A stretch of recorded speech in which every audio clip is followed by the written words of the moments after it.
Once upon a time, in the quaint village of Harvenshire, there was a family known for their unity and bond.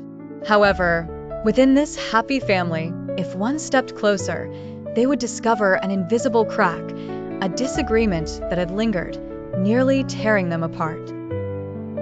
It stemmed from an inheritance dispute after their patriarch had passed, leaving behind a modest family estate.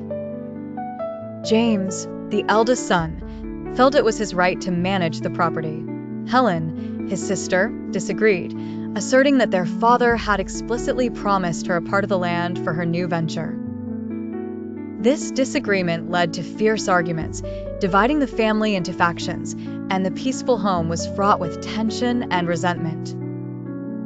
Days turned into months, and the family continued to live under the shadows of discord. Sunday dinners, once a joyous occasion, became mere gatherings where silence screamed louder than words.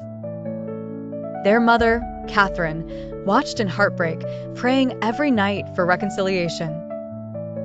One evening, Catherine, with tears flowing, gathered her family, including her grandchildren, under one roof. She asked them to recall their father's deepest teachings: love, forgiveness, and the strength of family.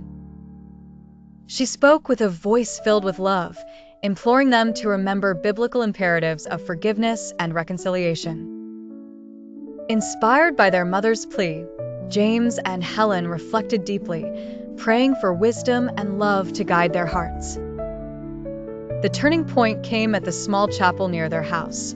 During a meditative evening prayer, the pastor talked about Jesus' teachings on forgiveness.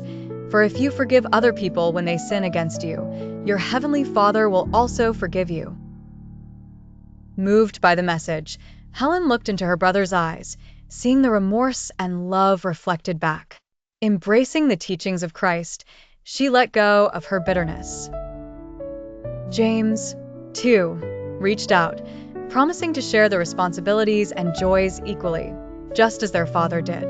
They hugged, tears streaming, feeling the weight of anger and sadness finally lifted.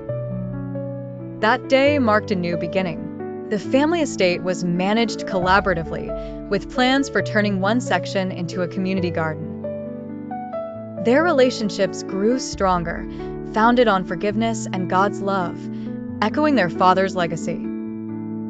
The family learned that forgiveness is the key to healing, imparting deeply that God's love overcomes all misunderstandings, bringing peace where there is strife. And now these three remain: faith, hope, and love. But the greatest of these is love.